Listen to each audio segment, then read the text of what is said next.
Part 2 of அம்மா பூனை and குட்டி பூனை. பார்ட் 1 நீங்கள் பார்க்கலன்னா டிஸ்கிரிப்ஷனில் லிங்க் மென்ஷன் பண்ணியிருக்கேன், செக் இட் அவுட். நாங்கள் என்ன நினச்சி பயந்துட்டு இருந்தோம்னா, ரொம்ப குட்டியான பூனை வந்துட்டு அந்த காம்பவுண்ட்ஸருக்கு அந்த சைடு வந்து போட்டுட்டு வந்தனால நாய் ஏதாவது தூக்கிட்டு போயிருக்குமோன்னு ரொம்ப பயந்துட்டு இருந்தோம்.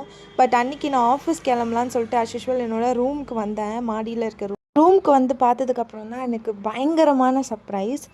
மியாவ் மியாவ்னு குட்டி பூனை கத்துற மாதிரி சவுண்டு கேட்டுச்சு. அதுக்கு செம்ம ஹாப்பியாக ஆகிட்டேன். அட செல்ல குட்டிங்களா நீங்க, செல்ல குட்டிங்களா நீங்க. என்னம்மா இன்னும் நீங்கம்மா ஒண்ணுதான் இருக்கு, இன்னும் நீங்க. அந்த அம்மா பூனை தன்னோட குட்டி பூனையை பத்திரமா சேஃபாக எங்கள் ஆச்சி கட்டில் கடியில் வந்து எடுத்துகிட்டு வந்து வச்சுருந்துச்சு. பார்க்கும்போதே ரொம்ப அழகாக இருந்துச்சு. அதுக்கப்புறம் நடந்த விஷயம் வந்துட்டு அழகாக அவங்க அம்மா பூனை குட்டி பூனைக்கு கிஸ் கொடுத்துட்டு இருந்துச்சு. ரொம்ப அழகாக இருந்துச்சு. இதுக்கப்புறமும் ஒரு குட்டி சர்ப்ரைஸ் கொடுத்தாங்க அம்மா பூனை. என்னன்னு தெரிஞ்சால் கமெண்ட்டில் மென்ஷன் பண்ணுங்கள்.